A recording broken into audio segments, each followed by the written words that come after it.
ओम ज्ञानतिमिरान्धस्य ज्ञानाञ्जनशलाकया सत्सर्वोन्मिलितं येन तस्मै श्रीगुरुवे नमः। नमो विष्णुपादाय कृष्णप्रेष्ठाय भूतले श्रीमते भक्तिवेदान्त स्वामी नामिने। नमस्ते सारस्वती देवे गौरवाणी प्रचारिणे निर्विशेष शून्यवादी पाश्चात्यदेशतारिणे। जय श्री कृष्ण चैतन्य प्रभु नित्यानंद श्री अद्वैत गदाधर श्रीवासदि गौरभक्तवृंद। हरे कृष्ण कृष्ण कृष्ण हरे हरे, हरे राम राम राम हरे हरे। हरे कृष्णा। பக்தர்களுக்கு இனிமையான காலை வணக்கம். இன்றைய சத்சங்க வகுப்புல வந்து கலந்துட்டு இருக்கிற எல்லா பக்தர்களுக்கும் என்னுடைய பணிவாரம். பாபமோச்சினி ஏகாதசி. இன்னைக்கு ஏகாதசி உபவாசம் இருக்கிற எல்லா பக்தர்களுக்கும் பகவானுடைய ஆசீர்வாதம் கிடைக்கணும். நம்ம மேலும் புருஷ பக்திகள் முன்னேற்றம் அடையணும். இந்த விரதம் நல்லபடியா இருந்து குருவும் கௌரவங்களுடைய தாமரை பாதங்களுக்கு அர்ப்பணிக்கணும்னு பிரார்த்தனை பண்ணிக்கிறேன். ஹரே கிருஷ்ணா கிருஷ்ண கிருஷ்ணா ஹரே ஹரே, ஹரே ராம ராம ஹரே ஹரே. இந்த ஏகாதசிக்கு வந்து பாப மோக்ஷினி ஏகாதசின்னு பேர். எல்லா விதமான பாவத்திலிருந்து வெளியிடக்கூடியவன். ஏகாதசி மகாத்மியம் என்ன சொல்லிருக்கு? பவித்ரோ உத்தான புராணம், பவிஷ்ய உத்தான புராணம். அதுல ஒரு ஏகாதசி வரும்போது ஏகாதசி மகிமைன்னு சொல்லி ஏகாதசி மகாத்மியம். அது வந்து யுதிஷ்ட மகாராஜ் பகவான் கிருஷ்ணர் கேட்கிறாரு. யுதிஷ்ட மகாராஜ் வந்து கிருஷ்ணர் கேட்கிறாங்க, பகவானே இந்த ஏகாதசியோட பேர் என்ன, இந்த ஏகாதசியோட மகிமை என்ன, எந்த மாதிரி உபவாசம் இருக்கணும், யாரை வழிபடணும், இப்படி ஒரு ஏகாதசி வரும்போதும் யுதிஷ்ட மகாராஜா கிருஷ்ணர் கேட்கிறார். இது எந்த புராணத்துல சொல்லியிருக்கு? பவிஷ்ய உத்தாரண புராணம். இப்ப யாரும் நோட்ஸ் எடுக்கிறதே இல்லையா? நான் கிளாஸ் முடிச்சு கேள்வி கேட்பேன், நீங்க என்னென்ன படிச்சிருக்கோம் அப்படின்னு. நார்மலா ஒரு கதை சொன்னாலே நமக்கு ஞாபகம் இருக்காது. இது கதைக்குள்ள கதை வரும். அதனால கவனமா கேட்டதா புரியும். சோ யுதிஷ்டிர மகாராஜா ஃபர்ஸ்ட் யார் கேட்கிறாங்க? யுதிஷ்டிர மகாராஜா யார்கிட்ட? கிருஷ்ணன் கிட்ட. ஒரு ஏகாதசி வரும்போது ஏகாதசியோட மகிமை. அப்போ மாசத்துல 2 ஏகாதசி வரும். ஒன்று வந்து அமாவாசையை தொட்டு வரக்கூடிய ஏகாதசி, அது வந்து கிருஷ்ணபக்ஷ ஏகாதசி. இன்னொன்று பௌர்ணமியை தொட்டு வரக்கூடிய ஏகாதசி, சுக்லபக்ஷ ஏகாதசி. இந்த 2 ஏகாதசி முக்கியம்தான். ஏகாதசி முக்கியமானது. ஏகாதசி கிருஷ்ணருக்கு ரொம்ப பிரியமானது. ஏகாதசி தேவி பக்தி தர்றவங்க. ஏகாதசி தேவி கிருஷ்ணருக்கு ரொம்ப பிரியமானது. எப்படி வந்து நதிகள்ல கங்கை உயர்ந்ததோ, எப்படி பக்தர்கள்ல சிவபெருமான் உயர்ந்தவரோ, எப்படி தாவரங்களை ஹிமாலயம் உயர்ந்ததோ, அது போல விரதங்கள்ல ஏகாதசி. ஏகாதசியோட மகிமை பகவானே சொல்றாரு. ஏகாதசியோட மகிமை. அப்படி சொல்லும்போது சொல்றாரு, இந்த ஏகாதசி மகாத்மி ஏற்கனவே பேசப்பட்டிருக்கு. பவிஷ்ய உத்தாரண புராணத்தில் ஏற்கனவே ஏகாதசி மகிமை இருக்கு. மாந்தாத ராஜா வந்து ரோமசா மகரிஷி கேட்கிறாரு. முதல்ல யாரு கேட்டா? யுதிஷ்டிர மகாராஜ். யாருக்கிட்ட? இப்ப யாரு கேட்கிறா? மாந்தாத ராஜா வந்து ரோமசா மகரிஷி கேட்கிறாரு. மாந்தாதா வந்து ஒரு ராஜ ரிஷி, ரொம்ப புண்ணியம் செஞ்ச ஆத்மா. அவரு நல்ல தர்மானுஷ்டானங்களை ஃபாலோ பண்ணுவாரு. அவர் ராஜ்யம் வந்து ரொம்ப செழுமையா இருந்தது. அவர் எப்பவுமே பகவான் வர்ஷிப் பண்ணுவார், பகவானுடைய பக்தர். மாந்தாதா இந்த மாதிரி ரோமசா மகரிஷி கேட்கிறாரு, இந்த ஏகாதசி மகாத்மியை சொல்லுங்க. அப்ப அவர் ஒரு கதை சொல்றாரு. இப்ப எத்தனையாச்சு? 3வது கதை. முதல்ல கிருஷ்ணரும் யுதிஷ்டரும் பேசிக்கிறாங்க. அடுத்தது மாந்தாதா ரோமச மகரிஷி அங்க ஒரு கதை சொல்றாங்க. இந்த ஏகாதசி புராண கதை இதோடைய மகிமை என்ன? முன்னொரு காலத்துல மேதாவின்னு ஒரு ரிஷி இருந்தார். மேதாவி, அவர் பேரே மேதாவி தான். சொல்லுங்க, என்ன பெரிய மேதாவிதான் கேட்போம்ல. மேதாவினா வெளியூர் ஸ்காலர், ரொம்ப பெரிய பண்டிதர், 4 வேதம் அறிந்தவர், தவம் விரதங்களை அனுஷ்டிக்கிறவர். மேதாவி மகரிஷி கடும் தவம் செய்யறார். கடும் தவங்களும் விரதங்களும் இருக்காரு. அவர் சிவபெருமான வழிபடுறார். சிவனை வந்து தியானிக்கிறார். ரிஷிகள் முனிவர்கள் எல்லாருமே வந்து விஷ்ணு பக்தர்களா இருப்பாங்கன்னு இல்லை. ஒரு சில ரிஷிகள் சிவபெருமான வழிபடுவாங்க, ஒரு சில ரிஷிகள் பிரம்மத்தை வழிபடுவாங்க, ஒரு சில ரிஷிகள் வந்து மகாவிஷ்ணு வழிபடுவாங்க. இப்படி ஒரு சில யோகிகள் வந்து அஷ்டாங்க யோகத்தை ஃபாலோ பண்ணி அவங்க பரமாத்மாவை தியானிப்பாங்க. மாதிரி ஆன்மீக பாதையில நிறைய கேட்டகரி இருக்கு. ஆன்மீக பாதையில பகவானை தியானிக்கிறவங்க இருக்காங்க, சிவபெருமான தியானிக்கிறவங்க இருக்காங்க, அப்புறம் பிரம்மத்தை தியானிக்கிறவங்க இருக்காங்க, பரமாத்மாவை தியானிக்கிறவங்க இருக்காங்க. அதனால இந்த ஆன்மீக பாதையில வந்து 3 கேட்டகரியா பாகவதம் சொல்லுது. என்னென்னது? வதந்தி தத்துவவித தத்துவம் ஜெய்யாரம் அவ்யயம் பிரம்மேதி பரமாத்மேதி பகவான் இது சத்தியம். பிரம்மம், பரமாத்மா, பகவான். பகவானை பிரம்மமா உணரலாம், பரமாத்மாவும் உணரலாம், பகவானாவும் உணரலாம். அப்ப பிரம்மங்கிறது என்னது? பகவானே உருவமற்ற தோற்றம், எங்கும் வியாபிச்சிருக்கிறது, அது பிரம்மம்.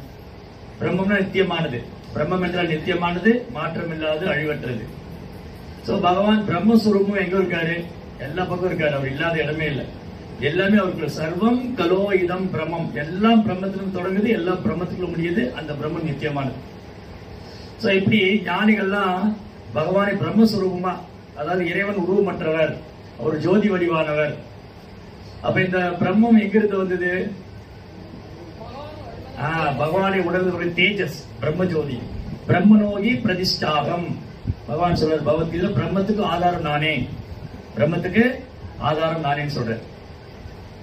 சோ அதனால யோகிகள், ஞானிகள் என்ன பண்றாங்க? ஞானிகள் பிரம்மத்தை தியானம் பண்ணுவாங்க. சோ ஞானிகள் என்ன பண்ணுவாங்க? சோ ஃபர்ஸ்ட் வேதாந்த சுத்தத்துறை முதல் வாக்கியம் அகம் பிரம்மாஸ்மி. அந்த உடல் அல்ல, ஆத்மா. பிரம்மம்னா நித்தியமானது, ஆன்மா. அப்ப ஆன்மா நித்தியமானது, பிரம்மம் நித்தியமானது. ஏன் இந்த ஆன்மா நித்தியமானது? பகவானுடைய சிறிய அம்சம். மமே வம்சோ ஜீவலோகே ஜீவபூத சனாதனா.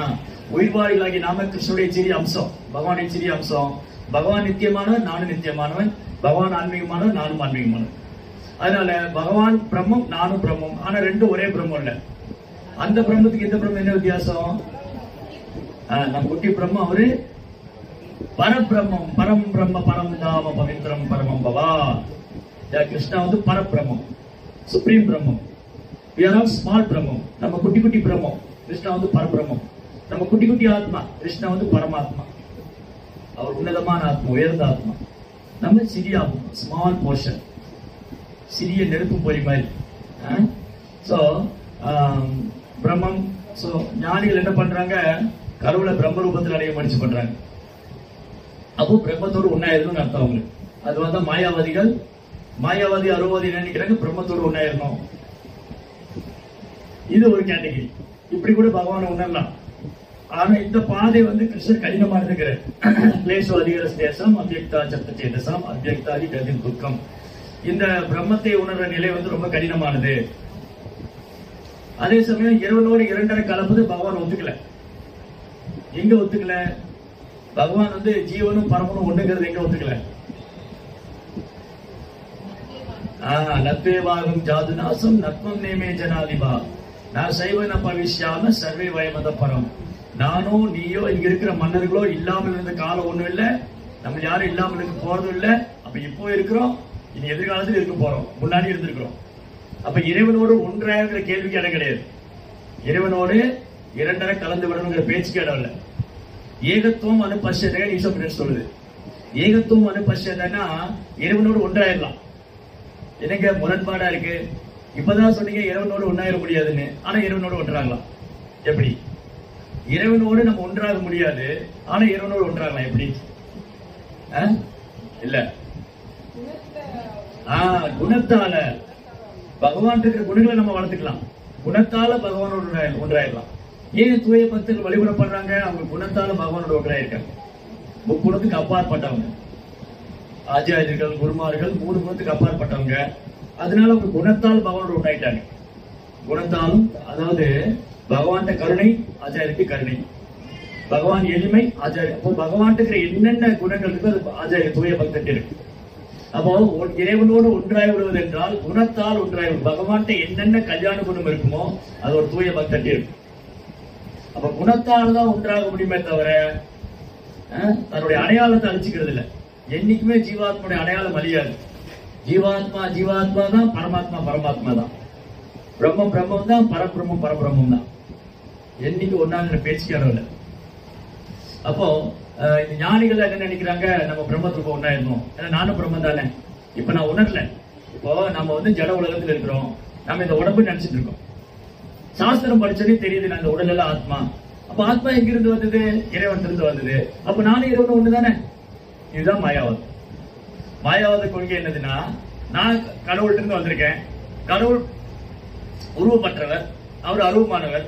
அப்ப எனக்கு உருவம் கிடையாது, நான் இந்த உடம்பு எடுத்திருக்கிறேன், இந்த உடம்பு விட்டுட்டா நானும் அது ஒன்றாயிடுவேன், அதுக்கப்புறம் நான் வேற அது வேற இல்லை. இதுதான் மாயாவாதம். அதாவது மாயாவாதிய சைத்தன்ய மகாபிரபு கிருஷ்ண அபராதின்னு சொல்றாரு. ஏன்னா கிருஷ்ணனுடைய உடலை பௌதிகமானது நினைக்கிறார் மாயாவாதி. அதனால கிருஷ்ணா மாயாவாதி, சைத்தன்ய மகாபிரபு மாயாவாதிய கிருஷ்ண அபராதின்னு சொல்றாரு. ஏன்னா அவங்க கிருஷ்ணருக்கு அபராதம் பண்றாங்க, கிருஷ்ணனுடைய உடலை பௌதிகமானதுன்னு நினைக்கிறாங்க. ரைட். சோ இது பிரம்மத்தை உணர முயற்சிக்கிறவங்க கடும் தவம் பண்ணி அந்த தவத்தின் மூலமா அந்த பிரம்மத்தோட ஒன்றாயிரும் நினைக்கிறாங்க. இவங்க கிருஷ்ணரை எப்படி உணர முடியும்? பற்பல பிரிவுகளுக்கு அப்புறம் தான். பகுனாம் ஜென்மனாம் வந்தே ஞானவான் மா பிரபத்திலே வாசுதேவ சர்வமிதி சமஹாத்மா சுதுர்லபா. அவ்வளவு அரிதானதான். அப்படி ஒரு ஞானி வந்து எவ்வளவு சாஸ்திரத்தை விசாரணை பண்ணாலும் அவர் வாசுதேவன் தான் எல்லாத்துக்கும் காரணம் தெரிஞ்சுக்கிற ஞானி ரொம்ப அரிதானவன். அப்ப கிருஷ்ணருடைய கருணை இல்லாம, ஒரு தூய பக்தருடைய கருணை இல்லாம ஒருத்தர் பக்தி பாதைக்கு வர முடியாது, பக்தியோட ஏத்துக்க முடியாது. வீணா சாஸ்திரங்களை ஆராய்ச்சி பண்ணலாம், சாஸ்திரங்களை விசாரணை பண்ணலாம், சாஸ்திரத்தை ஆராய்ச்சி பண்ணலாம். பந்தாஸ்து கோடி சதவஸ்திர சம்பிரகம்யோ வாயோ ரதாபி மனசோர் முனிப்புங்கவான் யோயப்பியஸ்த பிரவச்சிந்த அபிச்சிந்த தத்வே கோவிந்தமாதி புருஷம் தமகம் வஜாமி. கோடிக்கணக்கான வருஷங்களா மனக்கற்பனை பண்ணிட்டே இருக்கலாம். முனி அப்படின்னா, முனினா பிரபு என்ன சொல்வார், காற்றை விட வேகமா போறவர். சோ இப்படி காற்றை விட வேகமா பிரயாணம் பண்ணலாம், பல கிரகத்துக்கு போக முயற்சி பண்ணலாம். ஆனாலும் கிருஷ்ணரை உணர்றது சாத்தியம் இல்லை. ஏன்னா கிருஷ்ணாவுடைய சக்தி எல்லையற்றது. அதை பக்தினால மட்டும்தான் உணர முடியும். பக்தியாமாம் அபிஜானாதி யாவாந்திய சாஸ்மி தத்வதக. கிருஷ்ணரை வந்து உள்ளது உள்ளபடி பக்தினால மட்டும்தான் தெரிஞ்சுக்கணும். ஆனா ஒரு ஞானி வந்து ஒரு பக்தர் சங்கத்தில், தூய பக்தருடைய சங்கத்துல வந்தா அவருக்கும் பக்தி புரியும். அப்படிதான் 4 குமாரர்களுக்கு பக்தி கிடைச்சது, சுகதேவ் கோஸ்வாமிக்கு பக்தி கிடைச்சது. சோ பகவானுடைய கருணையும் பகவானுக்கு தூய பக்தனும் கருணை இல்லாம ஒருத்தர் என்னதான் 4 வேதத்தை படிச்சாலும் சாஸ்திர விசாரணை பண்ணாலும் பெரிய மேதாவியா இருந்தாலும், இங்க மேதாவிங்கிற வார்த்தைக்கு தான் எவ்வளவு விளக்கலாம் போதும். ஒரு பெரிய மேதாவியா இருந்தா கூட, பெரும் பண்டிதனா இருந்தா கூட அவ்வளவு சாதாரண இல்ல மாயை கடக்கிறது. காரணம் என்னது? இந்த மாயை ஏன் கடக்க முடியாது? கிருஷ்ணாவுடைய சக்தி. மம மாயா துரத்தியா தேவியேஷா குணமயி மம மாயா துரத்தியா மாவேவே பிரபத்யந்தே மாயா மேதாம் தரந்திதே. யார் என்ன சொல்லிடுறாங்களோ அவனால தான் கிடைக்க முடியும். ஒண்ணு பகவானை சந்தடையணும், இல்ல பிரபு எனக்கு பகவானை சந்தடையெல்லாம் தெரியல, என்ன பண்றது? அப்ப சுத்த பக்தரை சந்தடை, ஆன்மீக குரு ஆச்சாரியர்கள் அவங்கள சந்தடையணும். அவங்களுக்கு தெரியும் எப்படி நம்மள வந்து மாயிட்டு நம்ம காப்பாற்றணும். அப்போ மேதாவி மகரிஷி, அவர் சிவனை வழிபடுறவரு, கடும் தவம் செய்யறாரு. காட்டுல வந்து இட்லி தோசை எல்லாம் கிடைக்காது. காட்டுல சில பழங்கள் கிடைக்கும், அதுவும் எல்லா ஆப்பிள் ஆரஞ்சு, எல்லா காட்டுலயும் ஆப்பிள் ஆரஞ்சு எல்லாம் விளையாது. சோ சில காடுகள்ல சாதாரண குரங்குகள் சாப்பிடுற பழங்கள் கூட கிடைக்கும். சோ பசி, ஏக்கோ, தாகம், கவலை இதெல்லாம் கடந்து இரவு பகலா கடும் தவம் செய்யணும். குளிர்ல வந்து அதிகாலையில குளிக்கணும். நம்ம சிட்டிக்குள்ள இருந்துட்டே காலையில குளிக்க யோசிக்கிறோம். நம்ம காட்டுல வந்து குளிர் நாள் எப்படி இருக்கும்? கங்கா வந்து ice cold water, Ganga Saraswati இதெல்லாம் ஐஸ் வாட்டர், அவ்வளவு குளிரா இருக்கும். அதுல குளிப்பாங்க, கடும் தவம் பண்ணுவாங்க, சாப்பிடாம தூங்காம. சோ மேதாவி கடும் தவம் செய்யறாரு.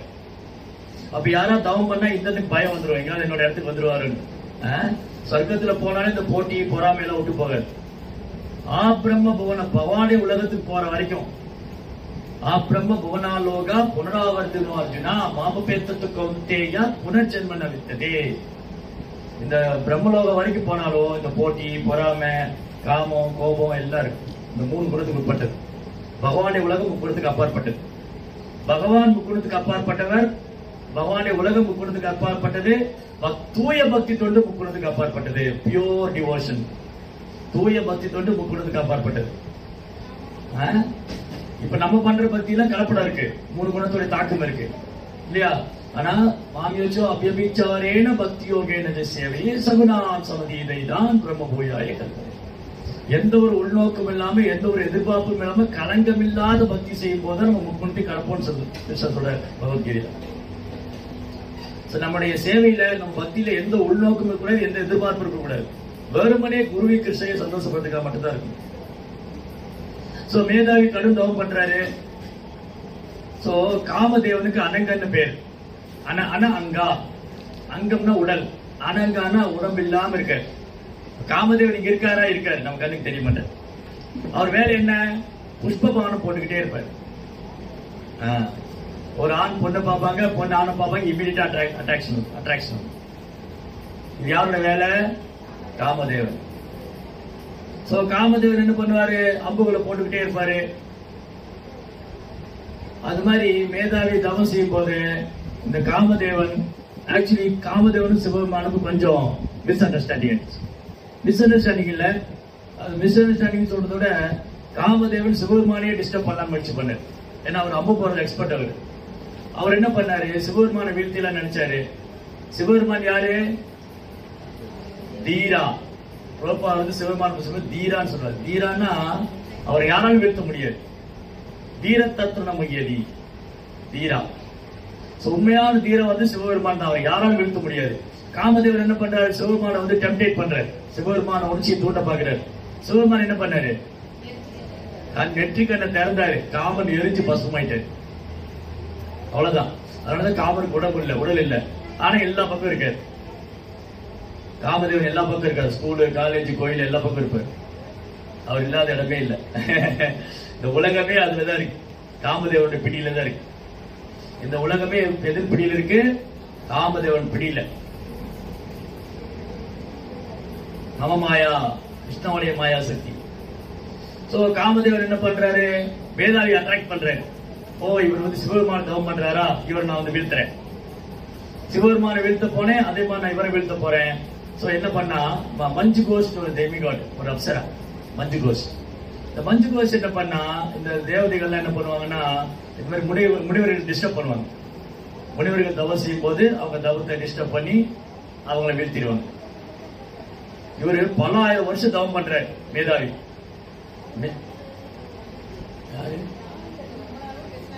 இவர் பெரிய சாமி.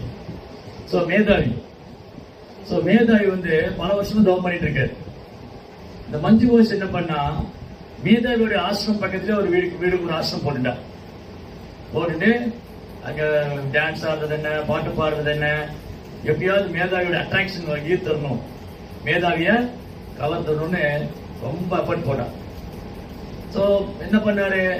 காமதேவன் மேதாவி ரூபத்துல போய், சரி காமதேவன் மஞ்சு கோஷ் கண்ணால பாக்குறா மேதாவிய. கடைக்கண் பார்வை, பகவானுடைய கடைக்கண் பார்வை பிரபஞ்சம் இயங்குது. பெண்களுடைய கடைக்கண் பார்வை ஆண்கள் முடிச்சாங்க, ஆண்களுடைய கடைக்கண் பார்வை பெண்கள் முடிச்சாங்க. பினிஷ். அதனாலதான் ஆன்மீக முன்னேற்றத்திற்கு முயற்சி பண்றவங்க 4 ஆசிரமத்துல 3 ஆசிரமத்துல பெண்களோட சம்பந்தமே இல்லை இல்லையா? பிரம்மச்சரிய ஆசிரமத்திலேயும் பெண்களோட சம்பந்தம் இல்ல, வனரப்பிரஸ்த ஆசிரமத்திலேயும் பெண்களோட சம்பந்தம் இல்ல, சன்னியாச ஆசிரமத்திலேயும் பெண்களோட சம்பந்தம் இல்ல. 4 ஆசிரமத்துல 3 ஆசிரமத்துல பெண்களோட சம்பந்தம் இல்லைன்னா என்ன அர்த்தம்? பாலூர் வாழ்க்கைக்கா முதல் எதிரி. ஆன்மீக முன்னேற்றத்துக்கு பெரும் தடை என்னது? பாலூர் வாழ்க்கை. இந்த உலகமே எதுல இருக்கு? அதுலதான் இருக்கு. பிரச்சனையாகதான். இந்த பாலூர் வாழ்க்கை தான் ஆன்மீக பாதைக்கு பெரும் எதிரியா இருக்கு. எகி சத்ரு மகா, இவன் தான் ஒரு எதிரி அர்ஜுனாங்க. அதனால எல்லாரும் சன்னியாசம் போயிட முடியாது. அப்ப கிரகஸ்த ஆசிரமம் அனுமதி பெற்று லைசன்ஸ் உரிமம் பெற்றுக் கொண்ட ஒரு ஆசிரமம். மனைவியோடு மட்டும் கிருஷ்ண உணர்வுள்ள குழந்தைகளை உற்பத்தி பண்றதுக்கு. அந்த கிரகஸ்தர் வந்து தன்னை காப்பாத்திக்கலாம் தவறான முறையற்ற உறவுல இருந்து. ஏன் கிரகஸ்தாசிரமம் அனுமதிக்கப்பட்டது? கிரகஸ்தாசிரமம் ஏன் அனுமதிக்கப்பட்டதுன்னா முறையற்ற உறவுகளை தவிர்க்கிறதுக்காக. எல்லோராலும் வந்து பிரம்மச்சரியம் சன்னியாசம் பயிற்சி பண்ண முடியாது. அப்ப அது முடியாதவங்க கிரகஸ்தாசிரமம் போலாம். ஆசிரமம்னா என்னது? ஆசிரமம்னா புகலிடம் கொள்றது, ஆசிரமம்னா பக்தி பயிற்சி பண்றது. அப்ப கிரகஸ்த ஆசிரமம்னா இல்லறத்துல கணவன் மனைவி இணைந்து பகவானுக்கு சேவை செய்வது. கிரகம் அந்த கூபமா இருக்கும். கிரகம் அந்த கூபம், கிரகஸ்த ஆசிரமம் ரெண்டு இருக்கு. கிரகஸ்த கிரகமேதி ரெண்டு பேர் இருக்காங்க. கிரகஸ்தர்கள்னா இல்லறத்துல கிருஷ்ண பக்தி பயிற்சி பண்றவங்க. கிரகமேதிகள்னா இல்லறத்துல வீட்டு விலங்கு மாதிரி வாழ்றவங்க. இந்த நாய் பூனை எல்லாம் கூட வீட்டுல இருக்கும் இல்லையா, அந்த மாதிரி வீட்டுல விலங்கு மாதிரி வாழ்றவங்க கிரகமேதிகள். வீட்டுல கிருஷ்ண பக்தி பயிற்சி பண்றவங்க கிரகஸ்தரவர் தான். யாருடைய வீடு வித்வாத பாதம் கிரகம் அந்த கூபம், வீடு இருந்த கிணறுகிறார் பிரகலாதர். யாருடைய வீட்டுல கிருஷ்ண பக்தி இல்லையோ அது இருந்த கிணறு. எங்க கிருஷ்ண பக்தி பயிற்சி பண்ணுதோ அந்த வீடு வைகுந்தம். வைகுந்தம். பக்தி வினோத் தாக்கூர் வந்து கோர்ட்ல மேஜிஸ்ட்ரேட்டா இருந்தார், நீதிபதி, ஜட்ஜிஸ், மேஜிஸ்ட்ரேட், நீதிபதி. அவருக்கு 10 குழந்தைகள் இருந்தாங்க.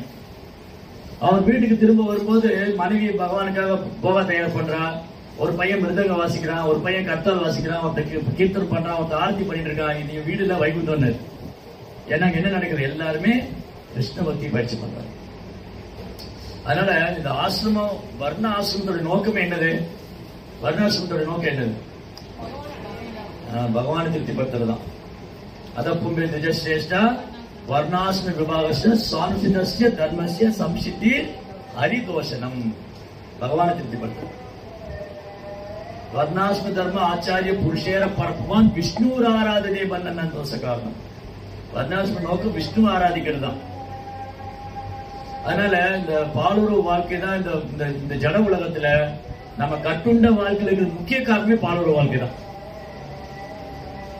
அதை கட்டுப்படுத்தி வாழ்றது தப வாழ்க்கை. அதனாலதான் ரூப கோஸ்வாமி முதல் ஸ்லோகத்திலே சொல்றாரு. என்ன சொல்றாரு ரூப கோஸ்வாமி? முதல் ஸ்லோகம், வாச்சோ வேகம் மனச குரோத வேகம் ஜீவா உத்தர உபஸ்த வேகம் ஏதான் வேகாஞ்சோ விசதேர தீர சர்வாமதிம்பம் பிரதிபிம்ச சிஷ்யார். அவர் உலகத்துக்கே ஜெகத்குருவாயிடலாம். யார் ஜெகத்குருவாகலாம்? இந்த 6 உந்துதலை கட்டுப்படுத்துறவங்க. யார் ஒருத்தர் இந்த 6 உந்துதலை கட்டுப்படுத்துறாங்களோ உலகத்துக்கே குருவாக முடியும். வார்த்தையில வரக்கூடிய வேகம், மனதினால் விழக்கூடிய உந்துதல், வார்த்தை, பேச்சு, மனசு, வாச்சோ வேகம், மனசு, ஜிக்வா, நாக்குனால வரக்கூடிய உந்துதல், விதவிதமா சாப்பிடணும், கண்டதையெல்லாம் பேசணும், இதெல்லாம் கண்ட்ரோல் பண்ணணும். உத்தர உபஸ்த வயிறு, பாலுறுப்பு, இதன் உந்துதலை யார் கட்டுப்படுத்துறாங்களோ அவங்க உலகத்துக்கே குருவா இருக்க முடியும். ஜெகத்குருவா இருக்கு, ஜெகத்துக்கே குருவா இருக்கு. சோ அதனால இங்க முக்கியமான பாயிண்ட் என்னன்னா, இந்த ஏகாதசி மகாத்மியத்தில் முதல் பாயிண்ட், ஏகாதசி மகாத்மியத்தில் நம்ம தெரிஞ்சுக்கிற முதல் பாயிண்ட் என்னன்னா, பாலுறவு வாழ்க்கை நமக்கு ரொம்ப ஆபத்தானது. அதனாலதான் குடும்பஸ்தர்களுக்கு அங்கீகரிக்கப்பட்ட பாலுறவு வாழ்க்கை அனுமதிக்கப்பட்டது. தர்மோபுத்தி அபிவிருத்த போதேஷு காமோஸ்மின் பரதர்ஷபா. என்ன அர்த்தம்?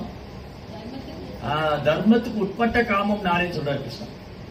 தர்மத்துக்கு புறம்பான காமம் அதர்மம், அது பாவ வாழ்க்கை. ஒரு ஆண் தகாத உறவு செய்யறது, ஒரு பெண் தகாத உறவு கொள்றது, இதெல்லாம் நீ கலியுகத்துல சாதாரணமாயிடுச்சு. எல்லா ஊர்களையும் நாடுகளையும் இது சாதாரணமாயிட்டு வருது. சகஜமா பழகிறது, தகாத உறவு கொள்றது. பட் ஆனா இது பாவமான வாழ்க்கை. பாவகரமான வாழ்க்கை வாழ்றவங்க தங்களை விடுவிச்சுக்க முடியாது, நரகமயமான வாழ்க்கை போயிடுவாங்க. அதனால இந்த பாவகரமான வாழ்க்கையிலிருந்து தன்னை காப்பாற்றிக் கொள்றதுக்கு தான் ஒரு கிரகஸ்தருக்கு வந்து இல்ல ஒரு ஆண் பெண்ணுக்கு குடும்ப வாழ்க்கை அனுமதிக்கப்படும். அப்போ குடும்ப வாழ்க்கை கஷ்டம்தான். குடும்ப பரணேனவா, குடும்ப வாழ்க்கைனா மனைவி, குழந்தைங்க, உழைக்கணும், சம்பாதிக்கணும். ஒரு ஆணுடைய வாழ்க்கையில் ஒரு பெண் வந்துட்டான்னா அடுத்தடுத்து ஒரு எக்ஸ்பேண்ட் ஆகிடும். ஸ்திரீ அப்படின்னா எக்ஸ்பேன்ஷன். ஒரு பேச்சுலர் வந்து ஒரு 10 ரூம்ல தங்கியிருப்பார். ஆனா மனைவி வந்து அப்படி தங்க முடியாது. கிரக கஷேத்திர சூக்த ஆப்த வித்தை. ஒரு ஆண் பொண்ணு, நான் நீங்க கிளாஸ்ல பேசிட்டு இருக்கேன், ஒரு ஆண் பொண்ணு பாக்குறாங்க, அதான் பொண்ணு பார்க்க போறேங்கிறாங்க. பொண்ணு பார்க்க போறேன், மாப்பிள்ள பார்க்க போறேன். அப்ப பாக்குறாங்க, பார்த்தோன்னே என்ன ஆகுது? ஹிருதய கிரந்தி, இந்த பொண்ணு எனக்கு பிடிச்சு போயிடுது, அவளை கல்யாணம் பண்ணணும். இந்த பையன் எனக்கு பிடிச்சு போயிடுது, அவனை கல்யாணம் பண்ணிக்கிறேன். அப்போ உடனே முடிச்சு போட்டுறாங்க. ஏன் நம்ம இதுல தமிழ்நாட்டுல 3 முடிச்சு போடுவாங்க. 3 முடிச்சு போட்டா அவ்வளவுதான் ஹிருதய கிரந்தி. அது 3 முடிச்சு இதயத்திலையும் போட்டாச்சு. என் மனைவி நான் அனுபவிக்கணும், எனக்கு சொந்தம். இந்த 3 முடிச்சு என்னது? என்னுடைய மனைவி நான் அனுபவிப்பேன், எனக்கு சொந்தம். இமீடியட்டா அட்டாச்மெண்ட் வந்து உடனே பட்டத்துல வந்துருச்சு. அதுக்கப்புறம் கிரகம் வீடு வேணும். இல்ல ஒரு பேச்சுலர் மாதிரி ஒரு ரூம்ல தங்க முடியாது, கல்யாணம் பண்ணிட்டு 4 பசங்க தேர்ந்து தங்க முடியுமா? அப்ப மனைவினா ஒரு பிரைவசி வேணும், ஒரு வீடு வேணும், கிரக. அப்புறம் அன்னைக்கு நிலத்தை நம்பி வாழ்ந்தாங்க, கஷேத்ரா நிலம் வேணும். இன்னைக்கு மோட்டார் கம்பெனி நம்பி வாழ்றாங்க இல்லையா? இன்னைக்கு பெரிய பெரிய இண்டஸ்ட்ரி, டெக்னாலஜி இதை நம்பி வாழ்றாங்க. இந்த வாழ்க்கை இருக்கு இல்லையா, இது அவ்வளவுதான். கம்பெனி இழுத்து முன்னா போச்சு இல்லையா? கொரோனா லாக்டவுன் போட்டா பல கம்பெனி இழுத்து முடியாச்சு. அப்புறம் ஒர்க் ஃப்ரம் ஹோம்னாங்க இல்லையா? பாதி சம்பளம்னாங்க, வீட்டுல இருந்தே வேலை பாருங்கனாங்க. சோ இந்த பொருளாதாரம் வீழ்ச்சியான, அதாவது so called technology development or material modern civilisation, modern science, இந்த நவீன நாகரிகம், நவீன விஞ்ஞானம், நவீன முன்னேற்றம் இது எல்லாமே ஆபத்தானது. இது வந்து என்ன சொல்றது, இது நிரந்தரமானது இல்ல. அவன் கம்பெனி எடுத்து முடிட்டா அவன் போக வேண்டியதான். இன்னைக்கு எல்லாருமே வந்து இன்ஜினியரிங் படிச்சுட்டு ஒரு கம்பெனில வேலை பார்க்கணும்னு நினைக்கிறாங்க. அது சூத்ரா மென்டாலிட்டி. நம்ம வேத குறிக்கோள் வந்து சூத்திரனா வாழ்றது இல்ல, பிராமணனா உயரணும்.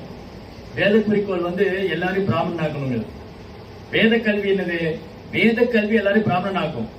இந்த பேரளவான பௌதிக கல்வி எல்லாரையும் சூத்திரன் ஆக்கும். பிராமணன் கூட சூத்திரன் ஆகும் பௌதிக கல்வினா. பிறப்பால் பிராமணரா இருப்பாங்க, சூத்திர வேலை பண்ணிட்டு இருப்பாங்க. தொழில் சூத்ரா மீன்ஸ் தொழில். சோ அப்போ எந்த தொழில் பண்றோமோ அதை வச்சுதான் அடையாளம். அதனால இந்த ஜனக்கல்வி வந்து பௌதிக கல்வி சூத்திரங்களை தான் உருவாக்குது. ஆனா வேத கல்வி வந்து பிராமணர்களை உருவாக்குச்சு. எதுக்கு இதெல்லாம் பேசிக்கணும்? இல்ல இல்ல இல்ல இல்ல கிரகம் வீடு நிலம் வேணும். ஏன் நிலம் வேணும்? நிலம் தான் நமக்கு ஆதாரம், வாழ்வாதாரம். வேத காலத்துல யாரு செல்வந்தன் சொல்லுவாங்க? கோவேர தனவான் தானியன தனவான். யார்கிட்ட நிறைய பசு இருக்கோ அவங்க செல்வந்தர். நந்த மகாராஜ், கிருஷ்ணனுடைய அப்பா வந்து மகாராஜா, எந்த நாட்டை ஆண்டார் அவரு? அவர்கிட்ட 9 லட்சம் பசு இருந்தனால ராஜா சக்கரவர்த்தி மாதிரி வாழ்ந்தார். 9 லட்சம் பசு. ரிஷபானு மகாராஜ் 11 லட்சம் பசு. ராதாராணியோட அப்பா ராதாராணி, ஸ்ரீமதி ராதாராணியோட அப்பாவுக்கு வந்து 11 லட்சம் பசுக்கள் இருந்தது. ரிஷபானு மகாராஜ் 11 லட்சம் பசுக்களை பராமரிச்சு ஒரு சக்கரவர்த்தி மாதிரி வாழ்ந்திருக்காரு இந்த பூமியில. கௌவேர தனவான் தானியன தனவான். யார்கிட்ட நிலம் அதிகமா இருக்கோ அவர் தான் செல்வந்தர். இன்னைக்கு வந்து பேங்க்ல எவ்வளவு பணம் வச்சிருக்கோம்? எங்க ஒர்க் பண்றாரு? ஐடி கம்பெனிலயா, சாஃப்ட்வேர் கம்பெனிலயா? அப்ப பணக்காரர் இன்னும் காகிதம் வச்சுட்டு இருக்கிறவங்க பணக்காரர். ஒரு நாள் எல்லாம் திவால் ஆயிடும். ஒரு நாள் வந்து எல்லாம் திவால் ஆயிடும். ஆனா நிலம் வந்து என்னைக்கும் நம்ம பக்கம் நிற்கும், நம்ம கூடயே இருக்கும். அது நமக்கு தேவையானதை கல்டிவேட் பண்ணலாம். அது மட்டும் இல்ல, ஆரோக்கியமா சாப்பிடலாம். இன்னைக்கு என்ன பண்றாங்க மக்கள்? கடினமா உழைக்கிறாங்க, வெளிநாட்டுல போய் வேலை பண்ணி உழைக்கிறாங்க. ஆனா சத்தில்லாத உணவை சாப்பிடுறாங்க, அதுக்கு நிறைய செலவு பண்றாங்க. அன்னைக்கு வந்து எளிமையா வாழ்ந்தாங்க, சத்தா சாப்பிட்டாங்க. அதனாலதான் நம்முடைய ஒரு 2 தலைமுறைக்கு, ஒரு தலைமுறை 2 தலைமுறைக்கு பின்னாடி ஆரோக்கியமா இருக்காங்க. ஏன் இன்னைக்கு நமக்கு அந்த ஆரோக்கியம் இல்ல? நிறைய சம்பாதிக்கிறாங்க, சாஃப்ட்வேர் கம்பெனில ஒர்க் பண்றாங்க, ஐடில ஒர்க் பண்றாங்க, நல்லா சம்பாதிக்கிறாங்க. ஆனா பாருங்க, டாக்டர் ஃபீஸ் கொடுத்துட்டே இருப்பாங்க. டாக்டர் கொடுத்துட்டே, டாக்டர் எனக்கு பேக் பெயின் வருது, நீங்க உட்காந்துட்டே இருக்கீங்க, நீங்க எக்ஸசைஸ் பண்ணுங்க. டாக்டர் எனக்கு வந்து மூட்டு வலி வருது, நீங்க நடக்கிறதே இல்ல, நடங்க. சோ அன்னைக்கு வந்து ஒரு இடத்துல ஒரு இடத்துக்கு நடந்து போவாங்க. இன்னைக்கு எல்லாத்துக்கும் கார்லயும் பைக்லயும் போறாங்க. உட்கார்ந்த இடத்துல வேலை பண்ண பேக் பெயின் என்ன செய்யும்? இன்னைக்கு உடலுக்கு வேலையே இல்லை. இன்னைக்கு உடலுக்கு வேலை இல்லை, மூளைக்கும் வேலை இல்லை. எல்லாம் செம்மறி ஆட்டு கூட்டம் மாதிரி வாழ்ந்துட்டு இருக்காங்க. கலியுகத்துல வந்து உடலுக்கு வேலையில, மூளைக்கு வேலையில. படிச்சு புத்தகத்துல படிச்சது அப்படியே இது பண்றது, அவ்வளவுதான். அனுபவம் கிடையாது.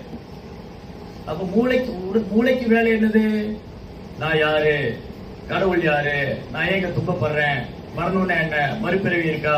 நான் இறந்ததுக்கு அப்புறம் என்ன ஆக போறேன்? இந்த மாதிரி மூளைக்கு வேலையே இல்லையே. மூளையெல்லாம் மலங்கி போச்சு. எதுல? புலம்புல. இன்னைக்கு கிரிக்கெட்ல யார் ஜெயிக்க போறா? நீங்க எந்த தலைவரோட படம் வரப்போகுது? நாளைக்கு யார் அரசியல் கட்சி ஆள போறா? இப்படியே மூளை மலங்கி போச்சு. மூளை பூரா இப்படியே மலங்கி போச்சு.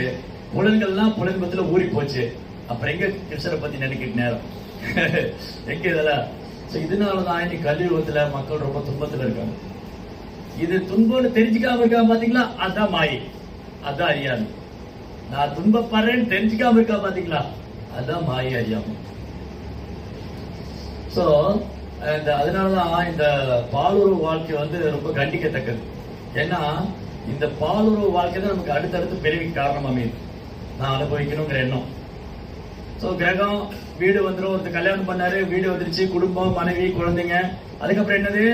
அகம் மம இது, நான் இதெல்லாம் என்னுடைய இது, என் மனைவி, என் குடும்பம், என் சமுதாயம், என்னுடைய நாடு, என்னுடைய இது அப்படி விரிவடையும். இந்த சுயநலம் எப்படி விரிவடையும்னா, முதல்ல நான், என் மனைவி, என் குடும்பம், என் குழந்தை, என் உறவினர்கள், என் சமூகம், என் ஜாதி, என் மதம், என் இனம், என் மொழி, என் நாடு, இது அப்படியே விரிவடைஞ்சிச்சு. ஜனசிய மோகோயம் அகம் மம இதி, நான் தான் இது. அப்ப என்ன அர்த்தம்? நான் தான் இந்த உடம்பு. பச்சா. அதனால இந்த ஆத்மீக அறிவியல், ஸ்பிரிச்சுவல் சயின்ஸ் வந்து very very important. Bhagavad Gita, Bhagavatam. ஏன் பாகவதம் ரொம்ப முக்கியம்? இது பகவத்கீதா பாகவதத்துல இதுதான் முதல் பாடமே. பகவத்கீதை முதல் பாடமே தான் இந்த உடம்புல ஆத்மாங்கிறதா. சோ எப்போ நான் வந்து இந்த உடம்பை அனுபவிக்க நினைக்கிறேன், அப்ப நான் அறியாமல் இருக்கேன். ஆத்மீக ஆனந்தத்தை அனுபவிக்கணும், ஆத்ம லெவல்ல திருப்தி அடையணும். ஆத்மரதி பகவத்கீதை சொல்ற கிருஷ்ணா. ஆத்மரதினா தன்னில் திருப்தி அடைபவர். ஆத்மீக ஆனந்தம், ஆன்மா தளத்துல அனுபவிக்கணும் சந்தோஷம். இந்த உடல் தளத்தில் அனுபவிக்கிறது துன்பம் தான். ஏய் சம்பசிஜா போக துக்கையோனையவை ஆத்யந்த வந்து கௌந்தேயா நதேஷு நமதே புதா. புத்திசாலி பின்னாடி போக மாட்டாங்க, புலன்பத்துக்கு பின்னாடி யாரும் போக மாட்டாங்க, புத்திசாலிகள் போக மாட்டாங்க. அதனால புத்திசாலிகள் என்ன பண்ணுவாங்க? ஆத்ம ஞானத்தை விசாரம் பண்ணுவாங்க. தைரியம் ஆத்ம வினிகிரக. பகவான் என்ன சொல்ற? எதெல்லாம் ஞானம், ஆத்மாவை பற்றி கல்வி இருக்குல்ல, அதான் ஞானம். ஆத்மா பற்றி கல்விதான் ஞானம். ஆத்மா பரமாத்மா பற்றி அறிஞ்சதுதான் பகுத்தறிவு. உடல், ஆத்மா, பரமாத்மா இதை உணர்றதுதான் பகுத்தறிவு. சும்மா கடவுளை மறுக்கிறது பேசுறதுல பகுத்தறிவு. இன்னைக்கு முட்டாள்கள் தான் நினைச்சிட்டு இருக்காங்க பகுத்தறிவுன்னு. பகுத்தறிவு என்னது? பௌதிக உலகம்னா என்ன, உடல்னா என்ன, ஆத்மானா என்ன, பரமாத்மா யாரு, இறைவன் யாரு, இதை ஆராய்வதுதான் பகுத்தறிவு. இதை பகுத்து ஆராய்வது. இந்த மாதிரி முட்டாள்கள் கூட்டம் நிறைய இருக்காங்க. கடவுளை மறுக்கிறதே பகுத்தறிவு வச்சுட்டு இருக்காங்க. அதுவும் சனாதன தர்மத்தை மறுக்கிறதா பகுத்தறிவு. சனாதன தர்மத்தை பின்பற்ற தேவதை கடவுளை வழிபடுறவங்க தான் பகுத்தறிவு. அது மறுக்கிறது தான். மற்ற எதையும் பேச மாட்டாங்க இல்லையா? சோ அது வேற டாபிக். சோ இப்ப என்ன ஆயிடுச்சு? இந்த ஜட உலகத்துல நம்ம கட்டுண்ட வாழ்க்கையில முக்கிய காரணமே இதுதான், பாலுற வாழ்க்கை தான். சோ எவ்வளவு தூரம் பாலுற வாழ்க்கை விலகி இருக்காங்களோ அவ்வளவு தூரம் ஆன்மீக முன்னேற்ற தகுதி உடையவராங்க. பாலுற வாழ்க்கை விலகி இருக்க நம்ம கிருஷ்ண உணர்வுல முன்னேற்றமே தகுதி உள்ளதான் குவாலிபிகேஷன், தகுதி. சரி, அடுத்தது இந்த மேதாவி என்ன பண்ணாரு? மேதாவி மகரிஷி கடும் தவம் பண்ணிட்டு இருக்காங்க. அந்த மஞ்சு கோஷ் வந்து அட்ராக்ட் பண்றாங்க. ஒரு சட்டன் பீரியட்ல மேதாவி மயக்கம் செஞ்சுட்டாரு. அந்த தேவதையோட அழகுல மயங்கிட்டாரு. Very danger. மாயா வந்து ரொம்ப சக்தி வாய்ந்தது. அப்ப என்ன அர்த்தம்? ரெண்டாவது பாடம். முதல் பாடம் என்னது? இந்த கிருஷ்ண உணர்வுல, அதாவது ஆன்மீக பாதை முன்னேற்றத்துக்கு பெரும் தடை வந்து பாலுறவு வாழ்க்கை. அது எவ்வளவு விலகி இருக்கிறோமோ அவ்வளவு நம்ம கிருஷ்ண மனசு ப்ராக்ரஸ் ஆகலாம். ரெண்டாவது என்னது? ரெண்டாவது செயற்கையான முறையில இருந்து ஒருத்தர் தனக்கு புலன்களை கட்டுப்படுத்த முடியாது. செயற்கையான முறையில வரட்டு தத்துவத்தினாலேயோ இல்ல சாஸ்திர விசாரணை செய்யறதுனாலயோ இல்ல கடும் தவத்தினாலேயோ செயற்கையான முறையில புலன்களை கட்டுப்படுத்த முடியாது. அதுக்கு மேதாவி சிறந்த உதாரணம். ஆனா ஹரிதாஸ் தாக்கூரை அட்ராக்ட் பண்ண முடியலையே. 2 முறை ஹரிதாஸ் தாக்கூர் டெஸ்ட் வந்தது. ஒரு முறை வந்து ஒரு விலைமாது வந்து ஹரிதாஸ் தாக்கூரை வந்து அப்ரோச் பண்ணாங்க, அணுகுனாங்க. இன்னொரு முறை வந்து மாயாதேவியே வராங்க. மாயாதேவி வந்து எல்லா அழகு தேவதைக்கும் ஆதாரம்.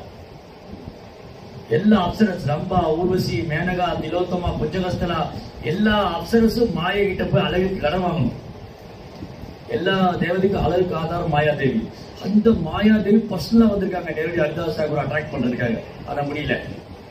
ஏன் முடியல? ஏன் ஹரிதாஸ் தாக்கூரை மாயாவை அட்ராக்ட் பண்ண முடியல? பகவான் நான் வந்து அப்புறம் இடைவிடாமல் சொன்னாரு. அப்புறம் ஏன் ஹரிதாஸ் தாக்கூரை மாயினால பிடிக்க முடியல? சரி, குற்றங்களை தவிர்த்து சொன்னாரு. அப்புறம் இடைவிடாமல் சொன்னாரு. அப்புறம் மாயாதேவிக்கு எப்படி முடிஞ்சது? ஹரிதாஸ் சர்மா எப்படி மாயக்கே பத்தி சொல்லி கொடுக்க முடிஞ்சது? எப்படி புலன்களை அடக்க முடிஞ்சது? பகவான் நாமத்தை எப்படி உச்சரிச்சாரு? சைத்தன்யோட கண்ணு எப்படி அவர் கிடைச்சது? அந்த ஒரு பாயிண்ட் தான் அங்க வரணும். அந்த ஒரு பாயிண்ட் வரதான் இவ்வளவு கேள்வி. எதனால மாயா தேவினால ஹரிதாசனை வீழ்த்த முடியல? ஒரே பதில் தான், அவர் புனித நாமத்தை சரண் புகுந்திருந்தார், நாமத்தை சரணடைஞ்சிருந்தார். நாமம் தான் சரணாகதி. சரணாகதினா கலியுகத்துல ஹரே கிருஷ்ண மகாமந்திரம் தான். கிருஷ்ணரே சரணடைறதுக்குள்ள நமக்கு என்ன தகுதி இருக்கு இல்லையா? நம்ம ஹோலி நேம் சரண்டர் ஆகணும், பகவானுடைய புனித நாமத்தை சரணடையணும். அந்த புனித நாமத்தை இருக பிடிச்சுக்கணும். இம்மையே உன்னை சிக்கன பிடித்தேன், சிக்கன பிடிச்சுக்கணும். அம்மையே அப்பா ஒப்பில்லா மணியே அன்பிலில் விளைந்த ஆரம்பதே, இம்மையே உன்னை சிக்கன பிடித்தேன். அந்த மாதிரி ஸ்ட்ராங்கா பிடிச்சுக்கணும். பகவானுடைய புனித நாமத்தை வலுவாக பிடித்துக் கொள்ள வேண்டும். ஹரிதாஸ் தாக்கூர் வலுவா பிடிச்சிருந்தாரு.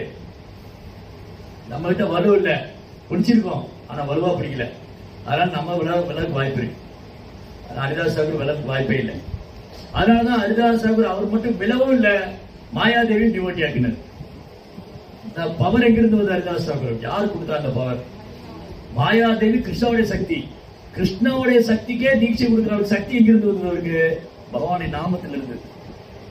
அங்க சைத்தன்ய மகாபிரபு நேர்ல இல்ல, கிருஷ்ணர் இல்ல, ஹரிதாஸ் தாக்கூர் தனியா உட்கார்ந்துருக்காரு.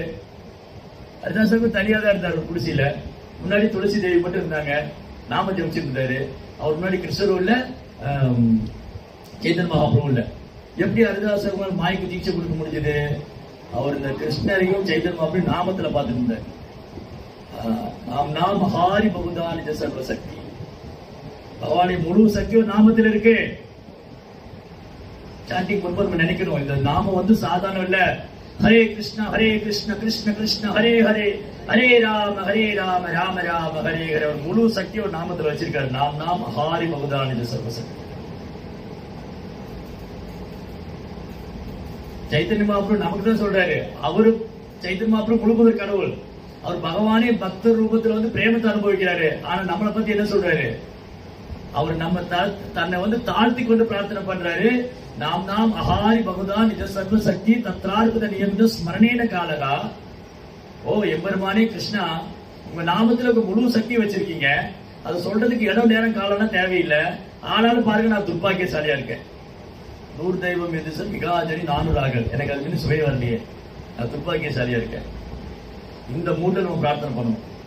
ஹரே கிருஷ்ண மந்திரத்துல நம்ம பிரேயரா பண்ணணும். சும்மா அப்படியே உச்சரிச்சுட்டு போயிடக்கூடாது, உதட்டளவுல சொல்லிட்டு போயிடக்கூடாது. ஹரே கிருஷ்ண மந்திரத்துல உதட்டளவுல சொல்லக்கூடாது. ஹரே கிருஷ்ணா ஹரே கிருஷ்ண கிருஷ்ண ஹரே ஹரே உதட்டளவுல சொல்றது. இத பிரேயரா பண்ணணும், பிரேயரா பண்ணணும். ஓ கிருஷ்ணா, ஓ ராதே, எனக்கு வந்து உங்க நாமத்துல ருச்சி கொடுங்க, உங்க நாமத்தை தொடர்ந்து சொல்லணும், அதுக்கு பாக்கியம் கொடுங்க, எனக்கு உங்க சேவை கொடுங்க. நாம சேவை, அந்த நாமத்தை ஒழுங்கா சொல்ற சேவை கொடுங்க. அந்த சேவை ஒழுங்கா பண்ணா மற்ற சேவையில தானா நடக்கும், தானா வரும். நமக்கு நேரம் கிடைக்காத அளவுக்கு சேவை வரும். யாரு சின்சியரா சேன் பண்றாங்களோ அவங்களுக்கு நிறைய சேவைகள் வந்துகிட்டே இருக்கும். சேண்டிங்கே பண்ண முடியாத சேவை வரும். நம்ம என்ன கேட்கிறோம் பகவான்ட்ட? எனக்கு சேவை கொடுங்கன்னு தான் கேட்கிறோம் இல்லையா? நாமத்துல ருச்சி வரணும். அதனால பக்தி மார்க்கத்துல பக்தி பாதையில வீழ்ச்சிங்கிற பேச்சுக்கள் கிடையாது. பக்தியில என்னைக்குமே வீழ்ச்சியே கிடையாது. ஏன்னா கிருஷ்ணா தன் பக்தனை விட மாட்டார். அமே பக்த பிரசதி, என் பக்தனை வீழ்ச்சி அடைய விட மாட்டேங்கிறார். கௌந்தேய பிரஜானகி அமே பக்த பிரசதி. அர்ஜுனா நீயே சொல்லு, என் பக்தர் என்னைக்கு வீழ் போக மாட்டாங்க. அதனால இந்த 2வது பாயிண்ட் என்னன்னா, செயற்கையான முறையில மனதை கட்டுப்படுத்த முடியாது, செயற்கையான முறையில புலங்களை கட்டுப்படுத்த முடியாது. அப்ப என்ன பண்ணணும்? ரிஷிகேச சேவனம் பக்தி ருச்சதே. புலன்களை கிருஷ்ணருடைய ரிஷிகேசன், புலன்களின் அதிபதி, புலன்களின் எஜமானன், புலன்களை வழிநடத்துபவரான அந்த கோவிந்தன் ரிஷிகேசன் அவருடைய சேவையில் ஈடுபடுத்தணும். அப்பதான் சாத்தியம். மேதாவி அந்த மஞ்சு கோசாலைகளை வாங்கிட்டாரு. பல வருஷங்கள் போகலாம். மேதாவி என்ன பண்றாரு? பல வருஷம் மஞ்சு கோசோட வாழ்றாரு. அப்போதான் மஞ்சு கோஸ் சொல்றா, ஓ பிரபு, நான் சொர்க்கத்துக்கு திரும்ப போகணும், வந்து ரொம்ப நாள் ஆயிடுச்சு. 57 வருஷம் 9 மாசம் 3 நாள் ஆயிடுச்சு. மேதாவி சொல்றா, கணக்கு வச்சு சொல்றா. நான் தேவலோகத்திலிருந்து வந்து 57 வருஷம் 9 மாசம் 3 நாள் ஆயிடுச்சு. நான் திரும்ப போகணும். அப்போ மேதாவி என்ன சொல்றாரு, என்ன நீ இப்ப காலையில தானே வந்த, அதுக்குள்ள போறீங்க, நீ காலையில தான் வந்த அதுக்குள்ள போகணுங்கிறிய. இந்த 57 வருஷம் எப்படி போயிடுச்சு அவருக்கு, ஒரு பொழுதா போயிடுச்சு. இதுதான் மாயாவுடைய சக்தி. மாயா சக்தி எப்படி மயக்கி வச்சுட்டு பாருங்க ஜீவனை. சைத்தன்ய மகாபிரபு சொல்றாரு, சைத்தன்ய மகாபிரபு என்ன சொல்றாரு, யுகாயுதம் நிமிஷேன சக்ஷுஷா பிராவர்ஷாயுதம் சூன்யாயுதம் ஜெகசர்வம் கோவிந்த பிரகேனமே. சைத்தன்ய மகாபிரபுக்கும் எப்படியா இந்த நிமிஷம் யுகமா போகுதான். எப்ப நிமிஷம் யுகமா போகுது, எப்ப சைத்தன்ய மகாபிரபு நிமிஷம் யுகமா போகுது, பகவான மறந்துட்டா நேரமே போக மாட்டேங்குது, கடக்கவே முடியல நேரத்தை, யுகமா இருக்கு. பகவான் நினைச்ச மாத்திரத்துல பகவான் நினைச்ச மாத்திரம் இவங்கள நிமிஷமா கடந்துருக்கு. இது பகவான் சைத்தன்ய மகாபிரபு சொல்றாரு. நம்ம எப்படி இருக்கிறோம், நமக்கு இந்த ஜட உலகத்துல பெரும்பாலும் மக்கள் எப்படி இருக்காங்க, ஒரு ஆண் பெண்ணுடைய சங்கத்துல வரும்போது, பெண் ஆணுடைய சங்கத்துல வரும்போது 2 பேர் சேர்ந்து இருக்கும் போது நேரம் போடுறதே தெரியலங்கிறாங்க. இது நீ இப்பதானே வந்து அதுக்குள்ள போகணுங்கிறிய. அதே பார்க்காம பிரிஞ்சிருந்தா எவ்வளவு நாளா ஒண்ணு பார்க்கல, அரை மணி நேரம் தான் பார்க்கல, ஒண்ணு வேண்டாம். ஒரு பூங்கால காதலன் காத்துட்டு இருக்காரு, காதலி வர தாமதம் ஆயிடுச்சு, ஒரு அரை மணி நேரம் லேட் ஆயிடுச்சு. காதல் என்ன சொல்லுவாரு, எவ்வளவு நேரம் நான் காத்துட்டு இருக்க தெரியுமா, நீ பாட்டுக்கு இவ்வளவு லேட்டா வர்றீங்க இல்லையா, அரை மணி நேரம் தான் ஆச்சு. அந்த அரை மணி நேரத்தை ஒரு யுகமா ஃபீல் பண்ற காரணம் என்னது, மாயா. மாயா வந்து அட்ராக்ட் பண்ணிடுச்சு. சோ மாயா அட்ராக்ட் பண்ண உடனே இவருக்கு வந்து இந்த அரை மணி நேரம் வந்து ஒரு யுகமா போயிடுச்சு, யுகமா தெரியுது. இதே வந்து காதலி பேசிட்டு இருந்தா, எனக்கு டைம் ஆச்சு நான் வீட்டுக்கு போறேன்னா, எனக்கு இப்பதான் வந்து அதுக்குள்ள போறீங்க, 2 மணி நேரமா பேசிட்டு இருந்திருப்பாங்க. போன்ல பேசுவாங்க, செல்போன் வெடிக்கிற அளவுக்கு பேசுவாங்க, காதல ரத்தம் வர அளவுக்கு பேசுவாங்க. அப்ப சொல்ல நான் போனை வச்சுட்டா, என்ன நீ இப்பதான் பேச ஆரம்பிச்ச, போனே சூடாகி காது வெடிக்கிற அளவுக்கு ஆயிடுச்சு இல்லையா.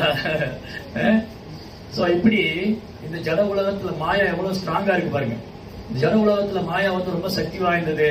அது ஆண் பெண் இன கவர்ச்சி.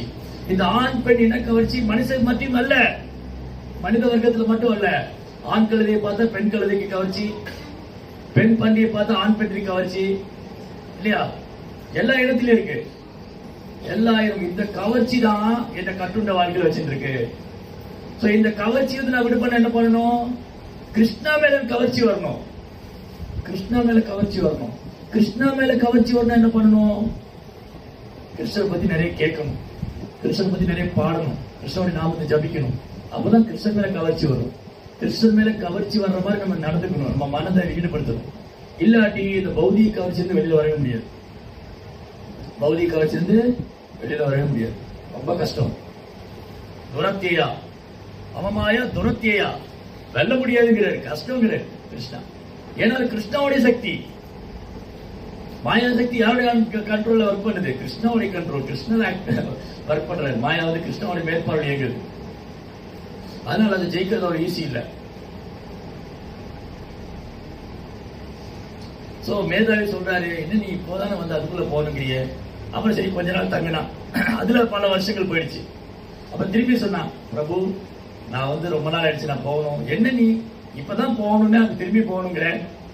அப்போ சொல்றா, நீங்க எப்படி மாறி போயிட்டீங்க, நீங்க எப்படி தவம் பண்ணீங்க, என் அழகுல மயங்கி என் கூட உழவு இருந்து நீங்க எல்லாம். அப்பதான் ஒரு புரிய வருது, ஐயோ நான் போய் விட்டுட்டேன்னு, என்னுடைய சாதனா விட்டுட்டேன், என்னுடைய பக்தி என்னுடைய தபசை விட்டுட்டேன்.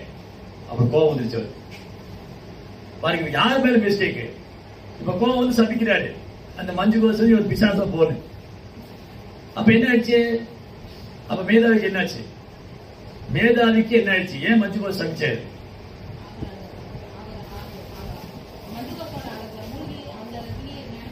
சரி அது அவர் மேல தப்பு இருக்குல்ல, அப்ப ஏன் சபிச்சாரு, யார் சொன்னாங்க, ரொம்ப சொன்னாரு, எதனால சபிச்சாரு, அகங்காரம். அகங்காரம் எப்படி வெளிப்பட்டது, கோபம். அப்ப தவம் பண்ணாலும் கோபத்திலிருந்து வெளியே வர முடியல இல்லையா, செயற்கையா தவம் பண்ணி அவருக்கு காமத்திலிருந்து வெளியே வர முடியல. அப்ப காம குரோத விமுக்தானா, ரெண்டு வந்து விடுபடுறது அவ்வளவு ஈஸி இல்ல. சோ இவர் வந்து செயற்கையான முறையில தவம் பண்ணதுனால அவருக்கு காமத்தையும் வெல்ல முடியல, கோபத்தையும் வெல்ல முடியல, சமைச்சிட்டாரு. நீ வந்து ஒரு பிசாசா போன்னு சமைச்சிட்டாரு. உடனே அவர் பிரார்த்தனை பண்ணா, ஓ ரிஷிய முனிவரே, நீங்க கருணை வாய்ந்தவர், நீங்களும் என் கூட தான் இருந்தீங்க இவ்வளவு நாள் இல்லையா? அவன் சொல்றான், நீங்களும் என் கூட வந்து இன்பம் அனுபவிச்சீங்க, இப்ப என்ன மட்டும் நீங்க சமைச்சிட்டீங்களே, இது நியாயமா? தயவுசெய்து வரம் கொடுங்க. அப்ப சொல்லுவார், இந்த பாப மோட்சம் ஏகாதசி வரும், அந்த ஏகாதசி வரதுன்னு ஒரு சாபத்திலிருந்து விடுபட்டுக்கணும். இப்ப இவர் என்ன பண்ணாரு? இவர் தாபத்திலிருந்து விழுந்துட்டாரு. இவர் யாருன்னா சவண மகரிஷியோட பையன் மேதாவி. சவண மகரிஷி தன்னோட அப்பாவுடைய ஆசிரமத்துக்கு போறாரு. அப்பா தன் பையனை பார்த்தோன்னே வெறும் வேதனை அடிச்சவருக்கு, என்னடா மகனே நீ தவம் பண்ணப்ப இப்படி வீழ்ந்துட்டிய நீ? அவர் ரொம்ப வருத்தப்படுறாரு. நான் உனக்கு தவம் பண்ண கத்து கொடுத்தா நீ போய் ஒரு பெண்ணோட அழகுல மயங்கி வீழ்ந்துட்டிய நீ. அவர் அப்பாட்ட கேட்கிறாரு, சவண மகரிஷி நான் என்ன பண்ணணும் இப்போ? சரி, நீ வந்து என்ன பண்ணணும், அடுத்து வரக்கூடிய அந்த பாப மோஷன் ஏகாதசி விரதம் இருந்து பாவத்துக்கு நீ விடுபட்டுக்கோ. அப்போ மேதாவியும் பாப மோஷன் ஏகாதசி விரதம் இருந்தாங்க, பஞ்சு கோஷம் விரதம், ரெண்டு பேருமே இந்த தன்னுடைய அந்த பாவத்திலிருந்து விடுபடுறதுக்காக இந்த ஏகாதசி உபவாசம் இருந்தாங்க. அப்ப ஏகாதசி மகாத்மா என்ன சொல்லுது, கிருஷ்ணன் என்ன சொல்லி முடிக்கிறாரு, இந்த மாதிரி மாந்தாத ராஜாவுக்கு லோபசா மகரிஷி இந்த சரித்திரத்தை எடுத்து சொன்னாரு. இந்த மாதிரி இந்த பாபமோக்ஷன் ஏகாதசி விரதம் இருந்து அந்த மேதாவியும் மஞ்சு கோஷம் அந்த சாபத்திலிருந்து விடுபட்டுக்கிட்டாங்க, அந்த பாவத்திலிருந்து விடுபட்டாங்க. அப்ப யார் ஒருத்தர் இந்த ஏகாதசி மகாத்மியத்தை கேட்கிறாங்களோ, படிக்கிறாங்களோ, ஜபிக்கிறாங்களோ, பாடுறாங்களோ, அவங்க பலாயிரம் பசு தானம் கொடுத்தா என்ன புண்ணியம் கிடைக்குமோ அதை இழக்க மாட்டாங்க. அப்புறம் ஒரு வயிற்றுல ஒரு கருவை வதம் செஞ்சா இன்னொரு பாவம் கிடைக்குமோ அதிலிருந்து விடுபடுவாங்க. அதுக்கப்புறம் ஒரு பிராமணனுக்கு கொண்டால் என்ன பாவமோ அதிலிருந்து விடுபடுப்பி அதோட மகாத்மியம் சொல்லுது. என்னென்ன பாவம் செஞ்சிருந்தா இந்த ஏகாதசி உபவாசம் இருக்கிறதுனால விடுபடுவாங்க. இப்ப நம்மளுடைய நோக்கம் என்னது? பாவம் செஞ்சு ஏகாதசி விரதம் இருக்கணும் இல்ல, ஏற்கனவே பண்ண பாவத்திலிருந்து விடுதலை அடையணும். இனிமேல் கொண்டு பாவம் செய்யக்கூடாது. பகவான் புனிதநாமத்தின் பெயரால் பாவகாரம் செய்து குற்றமாகும். அதனால இதுக்கு முன்னாடி ஏதோ தெரியாம பல ஜென்மங்களா பாவம் செஞ்சிருக்கலாம், இந்த பிரிவில கிருஷ்ண பக்திக்கு வரதுக்கு முன்னாடி பாவம் செஞ்சிருக்கலாம். அதனால ஏகாதசி தேவிட்ட பிரார்த்தனை பண்ணணும். நான் ஒரு பாவி, நான் முதல் பாவி என்னது, நான் இந்த உடம்பு எடுத்துக்கவே கூடாது இல்லையா? இந்த உடல் எடுத்தவங்க பாவிகள் தான், ஜட உடல் எடுத்தவங்க பாவத்தினால இந்த பூமியில பிறந்து இல்லையா? சோ முதல் பிரார்த்தனை என்னது, நான் ஒரு பாவி, இந்த ஜட உலகத்துல பிறந்துட்டேன், ஆனாலும் பாக்கியம் பண்ணிருக்கேன், மனுஷ உடல்ல வந்திருக்கேன், ஆனாலும் பாக்கியம் பண்ணிருக்கேன், கிருஷ்ண பக்தி பண்ற வாய்ப்பு கிடைச்சிருக்கு, ஆனாலும் பாக்கியம் பண்ணிருக்கேன், ஏகாதசி விரதம் இருக்க முடியுது. அதனால என்ன ஆசீர்வாதம் பண்ணுங்க, நான் வந்து எல்லா பாவத்துக்கும் விடுபட்டு நான் புனிதப்படுத்திக்கணும். ஓ ஏகாதசி தேவி என்னை புனிதப்படுத்துங்க, எனக்கு சுத்த பக்தி கொடுங்க, எனக்கு கிருஷ்ணர் மேல கலங்கம் இல்லாத அன்பு கொடுங்க, நான் எந்த சூழ்நிலையும் கிருஷ்ணனுடைய தாமரை பாதங்களை மறக்கவே கூடாது, அந்த ஆசீர்வாதம் கொடுங்க அப்படின்னு உபவாசம் இருக்கும். நம்ம விரதம் இருக்கிறது வந்து புண்ணிய சேர்த்துக்கிறதுக்கோ பாவத்திலிருந்து விடுபடுறதுக்காக, நமக்கு சுத்த பக்தி வேணும். சோ நம்ம வந்து கோமாதா வழிபடுறதோ நல்லா புரிஞ்சுக்கணும். நாம கோமாதா வழிபடுறது, பகவானை வழிபடுறது, நாம ஜபிக்கிறது, ஏகாதசி வருது, இதெல்லாம் வந்து புண்ணியத்துக்காக அல்ல. இதெல்லாம் கடந்து சுத்த பக்தி. கோமாதா கிருஷ்ணருக்கு பிரியமானவங்க, கோமாதா வழிபட்டா கிருஷ்ணர் நம்ம மேல திருப்தி அடைவார். ஏகாதசி கிருஷ்ணருக்கு பிரியமானது. ஏகாதசி உபவாசம் இருந்தா நமக்கு கிருஷ்ண பக்தியில முன்னேற்றம் அடைவோம், நமக்கு சுத்த பக்தி கிடைக்கும். ரைட்? இது நம்ம அல்டிமேட் கோல், நம்ம இறுதி இலக்கு வந்து சுத்த பக்தி தான், பிரேமம் தான், கிருஷ்ண பிரேமம் தான். மத்தெல்லாம் பை ப்ராடக்ட் தானா கிடைக்கும், அதை நோக்கி ஓட வேண்டிய அவசியம் இல்லை, அதன் பின்னாடி போக வேண்டிய அவசியம் இல்லை. சோ எவ்வளவு பாயிண்ட் எடுத்துக்கோ ஏகாதசி மகாத்மியத்துல? ஃபர்ஸ்ட் பாயிண்ட் என்ன தெரிஞ்சுக்கிட்டோம்? புலன்ப வாழ்க்கை வந்து எவ்வளவுக்குள்ள விலகி இருக்குமோ அவ்வளவுக்குள்ள கிருஷ்ண பக்தியில முன்னேற்றம் அடையலாம். ரெண்டாவது, செயற்கையான முறையில மனதிய புலன்களையும் கட்டுப்படுத்த முடியாது, வீழ்ச்சி அடைஞ்சிருவோம். மூணாவது, ரெண்டு தான் இருக்கீங்களா? மூணாவது, ஏகாதசி விரதம் சுத்த பக்திகள். அது என்னன்னா மூணாவது பாயிண்ட், பக்தினால மட்டும்தான் ஒரு தன்னை புனிதப்படுத்திக்க முடியும், பக்தி தூண்டால மட்டும்தான். மற்ற முறைகள் எல்லாமே வீழ்ச்சி அடைய வாய்ப்பு இருக்கு. அது அஷ்டாங்க யோக முறையோ ஞான யோக முறையோ எந்த யோகத்தை ஃபாலோ பண்ணாலும் வீழ்ச்சி அடைய வாய்ப்பு இருக்கு. பக்தி யோகத்துல வீழ்ச்சியே கிடையாது. இது மூணாவது பாயிண்ட். பக்தி யோகத்துல வீழ்ச்சி, பக்தர்கள் வீழ்ச்சி அடைய விடவே மாட்டார் பகவான். அதனால நாலாவது பாயிண்ட் என்னது, பக்தி நம்ம கவனமா பண்ணணும், நாமத்தை சொல்ற நாமத்தை கவனமா ஜபிக்கணும். நாலாவது பாயிண்ட். மூணாவது பாயிண்ட், பக்தி யோகத்துல வீழ்ச்சி கிடையாது. நாலாவது பாயிண்ட், நம்ம செய்யக்கூடிய பக்தியை கவனமா செய்யணும். அஞ்சாவது, நம்ம ஏகாதசி விரதம் இருக்கிற நோக்கம் வந்து கிருஷ்ணர் மேல தூய அன்பு, கிருஷ்ண பிரேமம் அடையுது. जय पाप मोक्षणी एकादशी महोत्सव की, कृष्ण प्रभुपाद की। हरे कृष्ण।